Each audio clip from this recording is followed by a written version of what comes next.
салому алейкум ва раҳматуллоҳи ва баракатуҳу. бародаро, мақаса хубин? саломатон хубай? худованд соз бошед. навори имрӯза бародаро дар бораи ҷое ки мо таваллуд шудем, мактабе ки мо хондем, як бародар акай Дилшод навор гирифта камтар суҳбат карда. бародаро бием ҳаммакаса тамошош кунем. дастгиритна фаромӯш накунед бародаро. мумкин ки гузаштатона камтар ёд кунед. ин навора тамошо мекунӣ бародар, давраҳои мактабхониёт ҳама ба ёдат меояд. дастгиритна фаромӯш накунед бародаро. худованд ҳаматон нигаҳбон боша.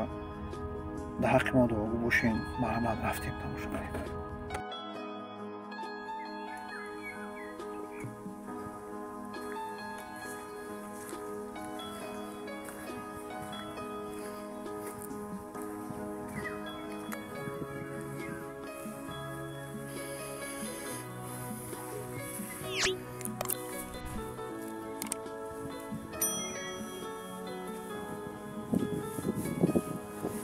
мактаби миёнаи рақами 18 деҳаи Сурхобмост.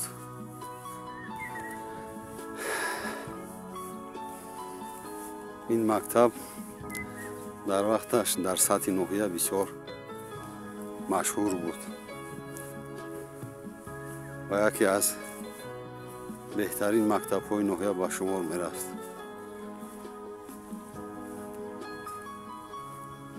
омӯзгорону устозони бақувват ҳам дошт.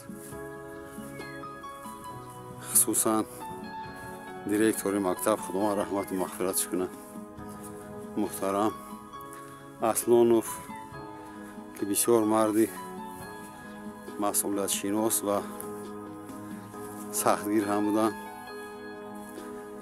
ва дигар устозон. ман аз фурсат истифода бурда ба ҳамаи устозон, ки дар баробари бесарии мо сабр карданд, ба мо илму адаб омӯхтанд, миннатдории худро баён мекунам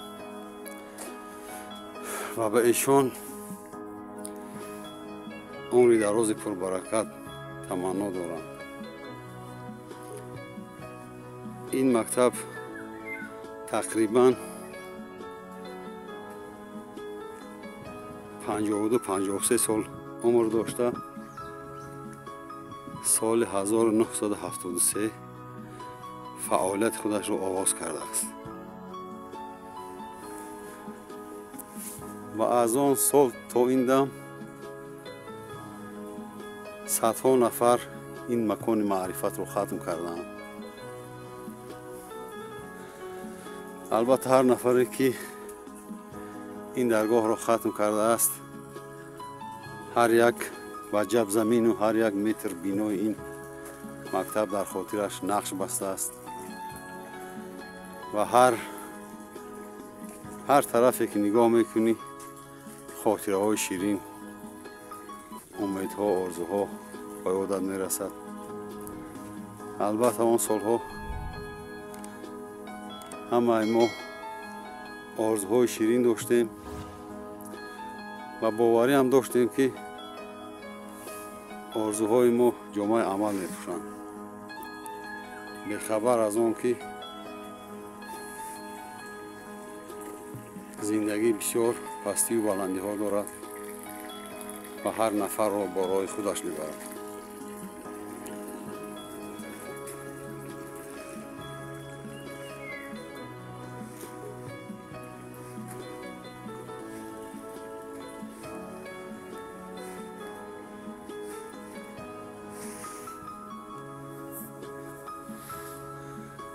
ва ҳозир аз назари ман мактаб шукӯҳу шаҳомати худро аз даст додааст.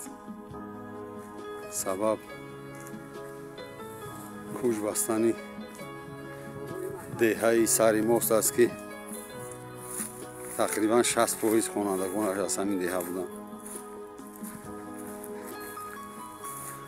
ва ана ба ҳамин роҳрав ҳар саҳар даҳҳо нафар хонанда вориди ҳамин تعلیمگاه می شدن و حوض چکلی که می بینید حتی راه هم ندارد به سوی دهه سر ماست.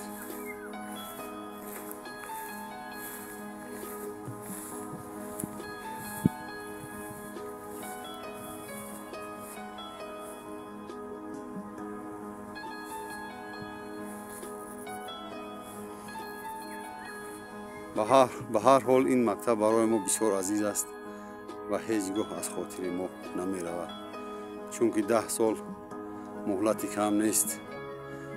با همزینفان در یک صنفخانه درس خواندن، سال تا سال به وای رسیدن، در این دوام اینقدر واخوری ها، اینقدر شوخی ها، اینقدر بازی ها، اینقدر خاطره ها هیچگاه از خاطر انسان نمی رود. البته همسین برای انسان یک شخصی به نهایت نزدیک است.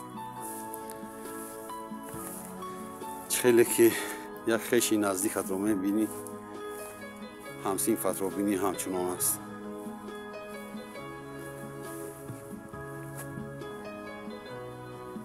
و هیچگاه از خاطر نمی رود. زنگ آخران، زنگی که همه رو از هم جدا میکند.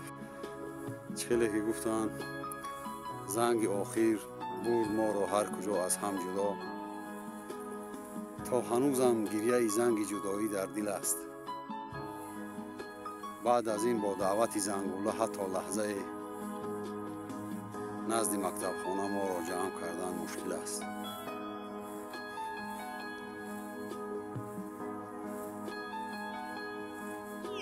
باقی برادران، خواهران، همصنفان، هر نفری که این درگاه علم و معرفت رو ختم کرده است، در هر کجایی که باشید، و همه شما عمر دراز، سربلندی، بردباری، تن صحت آرزومندم. خداوند همیشه نگهبان ما و شما باشد.